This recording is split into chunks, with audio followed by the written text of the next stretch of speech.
Hey guys, welcome to the hacked existence demo of the DSTIKE Deauther wristband. So just up front, I am not associated with DSTIKE. I don't get kickbacks or anything like that. This is just a cool project that I saw on the internet. I picked one up, I liked it, so I thought I'd do a demo on it. You can pick one up at DSTIKE.com. They're about 35 bucks. But before we get into the technicals, let's see this thing in action. So if I go to scan and I do scan AP and station, and just a quick note, this LED is stuck on green because I tried to disable it through the web interface, but apparently all I did was disable updates to it, so now it's stuck on green. But normally that NeoPixel LED would be changing color to tell you status of what's going on the watch. So now that the scan is done, we will go back. We'll go down here to select. We will select a station, and I'm going to pick this Apple station here. I'll go back, go to attack, and I'll do a deauth. You can see there's one target that's been selected. It's that Apple station. So we'll click start, and what you'll see is this Wi-Fi will get deauthed, reconnect, and deauth. You'll see it happen 3 times there quickly, and then it just stops trying to reconnect, just reverts back to LTE. That's an iPhone thing. An Android phone would continually keep trying to reconnect and not give up. So now we can stop this deauth attack now that we've kicked that phone off the network. We can launch a beacon attack. We could say there's 8 SSIDs pre-programmed into it, and we can see them all fill in there. So that Rickroll comes pre-programmed. You can modify all these SSIDs over the serial connection or through the web interface, but this is how it comes out of the box. So let's go ahead and stop that beacon attack. Another nice feature is that it comes with a packet monitor, so you can change the channel by using these up and down arrows here. So you can see on channel 12 there's nothing going on. 11 seems to have some traffic on it. It'll tell you how many packets per second along with a nice little graph of them. There's also a clock here. So something to note is that if you take this apart and look inside, the battery power is actually a small, tiny little LiPo battery, similar to what you put in a very small quadcopter. And there's a power switch here. Every time you turn this watch off and back on, the time resets because there's no persistence of power. So you have to set the clock every time you turn the watch on, which is totally worth it for a watch that can deauth things. The last feature is an LED, so it's got a little flashlight built in there, which is pretty cool.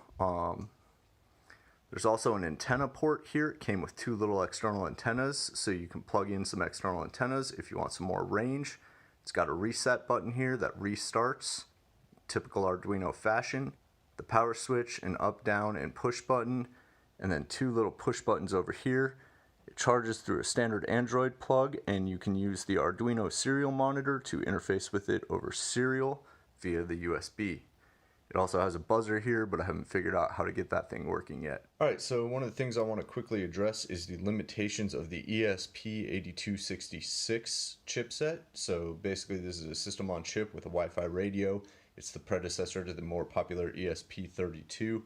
And basically the limitation here is that the 8266 can only support 2.4 gigahertz, which means you're not going to be able to deauth any 5 gigahertz clients. You're not even going to be able to see them. But for something like a cell phone that has a dual band wireless card, even if that's connected to a 5 gigahertz network that you're not able to deauth, you're still going to be vulnerable to beacon attacks because it's still going to receive beacons on 2.4 gigahertz.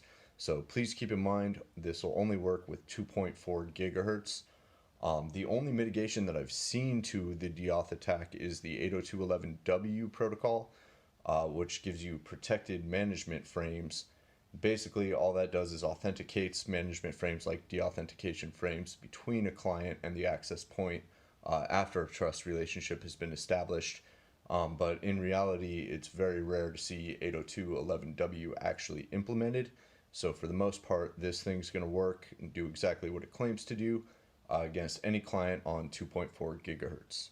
Alright, so in addition to being able to interact with the watch through the hardware on the watch itself, the watch also throws up an access point called pwned with a default password of Deauther. You can change all that in the settings, but once you've connected to that access point, you can navigate to 192.168.4.1, and we'll click through the captive portal here, and now we can see the scan interface where we will see the results of the scans that are going on. You can go to SSIDs and configure your SSIDs for the beacon attack. On the attacks page, we can actually launch all the different attacks and read an explanation of what the attacks do. So this is super useful if you're trying to be incognito. You can leave the watch stuck on the clock and launch the attacks on the watch from your phone, which is pretty neat. The settings page has quite an extensive list of settings you can modify. So good stuff there. The info page has a bunch of info about the developers and the GitHub.